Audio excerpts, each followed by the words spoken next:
Civil अस्पताल पठानकोट में एक तरफ जहां मुलाजिम हड़ताल पर हैं तो वहीं सफाई कर्मियों ने भी आज से हड़ताल शुरू कर दी है, जिसके बाद अस्पताल में इलाज करवाने के लिए आने वाले लोगों की मुश्किलें बढ़ सकती हैं। हड़ताल पर गए सफाई कर्मियों ने बताया कि वह सभी पिछले 12 सालों से अस्पताल में काम कर रहे हैं, लेकिन आज तक उनकी मांगें नहीं मानी गई। सफाई सेवकों ने बताया कि जब तक उनकी मांगें नहीं मानी जाती तब तक अनिश्चितकाल समय तक हड़ताल जारी रखी जाएगी। चटनी मोया मर गया, चाचा मर गया। 10-12 साल तो सफाई सेवक काम करते आ रहे हैं, अज तक साडी कोई सुनाई नहीं की गई। असीं भी ये चाहते हैं सानू पक्के किया जाए, साडी तनख्वाहां विच वाधा किया जाए, क्योंकि असीं करोना काल दे विच भी इन्ना काम किया, अपनी जान की ना परवाह करते हुए अपने बच्चों की परवाह भी नहीं की। दिन रात पेशेंटां दे विच असीं उन्हां दा गंद चुक्या, सब कुछ किया, इन्ना काम किया असीं कि कह नहीं सकते। हर एक नूं पता है भी सफाई के आधार पर ही ये 1 नंबर पर आंदा, 2 बारी 1 नंबर पर आया, 2 बारी सैकंड पर आया। एक किन्हां दी वजह नाल सफाई सेवकां नाल डैड बॉडी दे संस्कार ये मुंडियां ने सारिਆਂ ने बेचारे चुके, कोई होर उत्थे हुंदा ही कोई नहीं हुंदा, स्टाफ दा कोई सरकारी मुलाजम कोई कुछ, ये सिर्फ सफाई वाले बंदे जिहड़े कच्चे मुलाजम है इन्हां नूं पक्के किया जाए। साडी यही मंग है कि साडे कच्चे मुलाजम पक्के किए जाण। हड़ताल कितनी देर तक चलती रहेगी? हड़ताल जिन तक साडी हल नहीं होया कोई, जब तक साडा हल नहीं उन तक साडी हड़ताल चलती रहेगी। अनीता कुमारी। और मैं यहाँ पे सिविल हॉस्पिटल में स्टाफ नर्स हूँ। मुझे 2 साल हो गए हैं यहाँ पे काम करते हुए लगातार, और हमारी सरकार से यही गुजारिश है कि हमें हमारे सैलरी इंक्रीज़ की जाए, क्योंकि आज के टाइम पे 7000 सैलरी बहुत कम है। ठीक है, तो आज के टाइम पे इतनी महंगाई में 7000 के साथ घर चलाना बहुत मुश्किल हो रहा है। तो हमारी सरकार से हम ये नहीं कहते कि हमें पक्के कर दो, एटलीस्ट हमारी सैलरी तो बढ़ा दो। ठीक है, तो कई मुलाजिम यहाँ पे ऐसे हैं आउटसोर्सिंग में जो 7-7 10-10 साल से काम कर रहे हैं, एटलीस्ट उनके बारे में तो कुछ सोचो। सरकार अगर हमारी मांगे नहीं पूरी करेंगी तो दो बार हमने कोविड की वेव में इतना काम किया है, जहाँ पे लोगों के रिश्तेदार जाने से कतराते थे, वहाँ हम उनके साथ खड़े होते थे। ठीक है, तो उसके बाद भी सरकार हमारे साथ ऐसा कर रही है, तो वो तीसरी लहर में क्या हमसे एक्सपेक्ट करती है कि हम उनका साथ देंगे? तो हम तो अपनी ह्यूमैनिटी के लिए उनका साथ देंगे, लोगों का साथ देंगे, बट अगर सरकार हमारे साथ कोऑपरेट नहीं करेगी तो हम भी उनके साथ कोऑपरेट नहीं करेंगे। मेरे भाई अहीं करोना दे विच काम किया, काया क्लब दे विच सारा कुछ इन्हां ने साडे कोल कराया। 1 नंबर ते लिआंदा, दूसरा नंबर ते उस तो बाद 2 साल बाद फिर होया, उस तो बाद करोना चल पिया। करोना दे विच अहीं इन्ना काम किया, अहीं डैड बॉडियां लैके आए, डैड बॉडियां नूं अहीं जलाया, सब कुछ किया। कोई रिश्तेदार उनका लागे नहीं वजदा, ओनली साडे कोल ही काम करांदे ही, सिर्फ सफाई वाले सिर्फ उत्थे उन्हां नूं आंदे ही डैड बॉडी लैके जांदे ही, ते जां साडे नाल वीर भरा हुंदे ही एंबुलेंस वाले, ये साडे नाल आंदे ही काम करांदे ही, पूरी करोना किट पा के काम करदे ही। उन्हां दा परसीनो परसीन होया हुंदा ही अंदरों। और दूसरा गर्मी इन्नी ही करोना दे विच कि 20 हत्थ गर्मी ही, जदों असीं कपड़े लांदे ही वर्दी दे अंदरों परसीनो परसीन होए हुंदे ही। इन्हां ने सरकार ने साडे बारे कुछ नहीं सोचा। और 7000 साडी तनख्वाह आ जी, हाँ जी 7000 रुपये साडी तनख्वाह आ। और दूसरा नंबर ये साडी तनख्वाह वधान, सानू अपने सरकारी अहदे दे विच लैण, जां साडी तनख्वाह वधाई जाए ते जां सानू पक्का किया जाए। साडी इहो ही मंग है, साडी इहो ही मंग है भी साडी सुनी जाए। अपनी सेवावां दे रहे हो या बंद कर रहे हो? असीं अज तो हड़ताल पूरी लावांगे अपने जो तक साडा हल नहीं होया। ठीक है भाई, अपना करोना काल दे विच जिन्ना वध तो वध जी तोड़ काम किया और मेहनत नाल काम किया।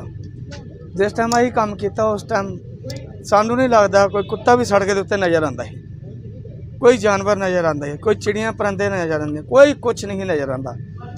सिर्फ असीं अपनी मेहनत नाल काम किया। असीं इत्थों तक कि जो पहला केस निकले इत्थे कि राज राणी उन्होंने ले जाने वास्ते 2 टीमां तैयार हुई, अंमृतसर टीमां तैयार हुई, धारीवाल टीमां तैयार हुई, कोई नहीं गई, सारे पिछों छड़ गए। उस तो बाद जो सानू उन्होंने कहा कि पठानकोट सिविल हॉस्पिटल के पिछों ड्राइवरां नूं पुछो कि यह जान नूं तैयार है, असीं उहदे भी जान नूं तैयार हो गए और असीं गए हैं। वो असीं अपनी एक टीम बनाई, टीम लैके नाल गए प्रॉपर, उत्थे किटां जो भी है असीं दिन रात अपना पूरा जोर ला के काम करके और जिद्दां दे टाइम ते गए। उस टाइम इन्नी क गर्मी ही कि किट पानी तो दूर की गल अपने कपड़े पा लाने दिल करता ही, और अं उस किट में पूरा चश्मे तक पा के ਪੂਰਾ ਕੰਪਲੀਟ ਕਰਕੇ ਅਸੀਂ ਲੈ ਕੇ ਆਏ ਬੋਡੀ ਨੂੰ। ਬਸ ਦੱਸ ਨਹੀਂ ਸਕਦੇ ਕਿ ਉਸ ਟਾਈਮ ਸਾਨੂੰ ਸਾਡੇ ਘਰਦਿਆਂ ਨੇ ਵੀ ਕਹਿਤਾ ਹੈ ਕਿ ਜੇਕਰ ਤੁਸੀਂ ਬੋਡੀ ਲੈਣ ਜਾਣਾ ਵਾ ਤੇ ਘਰ ਨਾ ਆਇਓ, ਬਟ ਅਸੀਂ ਫਿਰ ਵੀ ਅਸੀਂ ਇਹ ਨਹੀਂ ਚੀਜ਼ ਸੋਚਿਆ, ਅਸੀਂ ਸੋਚਿਆ ਨਹੀਂ ਹਸਪਤਾਲ ਹੈ, ਕੰਮ ਹੈ, ਕਰਨਾ, ਜੇ ਅਸੀਂ ਨਹੀਂ ਜਾਵਾਂਗੇ ਕੋਈ ਨਾ ਕੋਈ ਤਾਂ ਜਾਏਗਾ ਹੀ। ਇਸ ਕਰਕੇ ਅਸੀਂ ਆਪਣੀ ਸੋਚ ਨੂੰ ਇੱਕ ਸਾਈਡ ਤੇ ਰੱਖ ਕੇ ਅਸੀਂ ਬੋਡੀ ਨੂੰ ਲੈ ਕੇ ਆਏ ਔਰ ਉਸ ਤੋਂ ਬਾਅਦ ਲਗਾਤਾਰ 2 ਸਾਲ 3 ਸਾਲ ਜਿੰਨਾ ਵੀ ਕੰਮ ਚੱਲਦਾ ਰਿਹਾ ਅਸੀਂ ਪਿੱਛੇ ਨਹੀਂ ਹਟੇ। ਜਸਟ ਅਸੀਂ ਹੁਣ ਵੀ ਨਹੀਂ ਪਿੱਛੇ ਹਟਦੇ ਪਏ, ਬਟ ਸਾਡਾ ਸਰਕਾਰ ਸਾਡੇ ਬਾਰੇ ਕੁਝ ਸੋਚੇ। ਜੀ ਮੈਂ ward attendant Pathankot civil hospital ਤੋਂ, ਤੇ ਜਦੋਂ ਤੋਂ ਕੋਵਿਡ ਸਟਾਰਟ ਹੋਇਆ, ਚਿੰਤਪੁਰਨੀ ਤੋਂ ਸਟਾਰਟ ਹੋਇਆ, 700 ਬੈਡਿੰਗ ਦੀ ਸਾਡੀ ਕਪੈਸਿਟੀ ਸੀ। ਪੂਰੇ ਪੰਜਾਬ ਦਾ ਸਭ ਤੋਂ ਵੱਡਾ ਆਈਸੋਲੇਸ਼ਨ ਸੈਂਟਰ ਪਠਾਨਕੋਟ 'ਚ ਬਣਿਆ ਸੀ।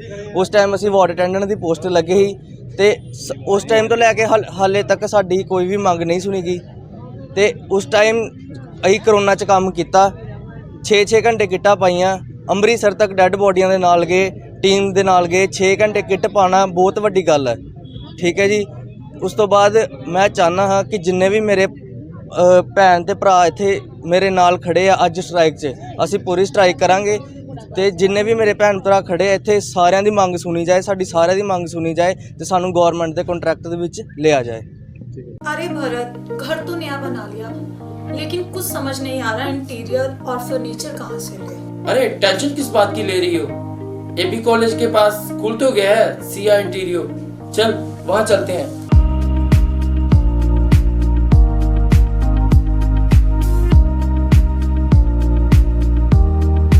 सिया इंटीरियो में आपको मिलेगा खूबसूरत furniture for drawing and living room, decorative interior and delicate range of all products. Siya interio, the one and only exclusive furniture showroom in Pathankot.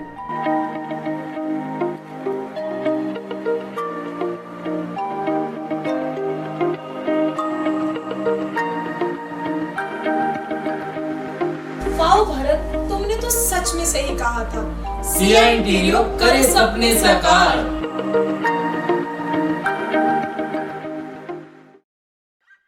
Ragi Home Decor.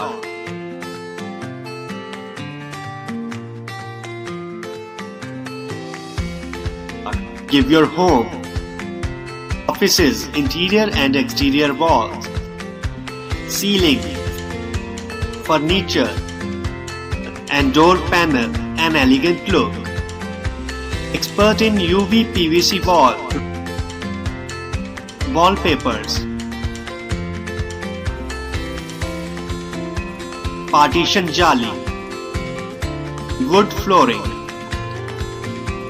आपकी काल्पनिक सोच को उतारे आकार में और आकार संवारे आपके घरों, दफ्तरों और किसी भी प्रकार के व्यावसायिक स्थलों को 100% eco friendly, 100% moisture proof, 100% termite proof, excellent weatherability, sound reducing, fire retardant, recyclable and lightweight जैसी खूबियों से भरी शीट्स। बेहतर व आधुनिक पसंद के लिए याद रखें Ragi home decor, care of Ragi distributors and promoters, ward number 11 near novelty mall, Mamoon road, Pathankot. Contact us on 95400 6113.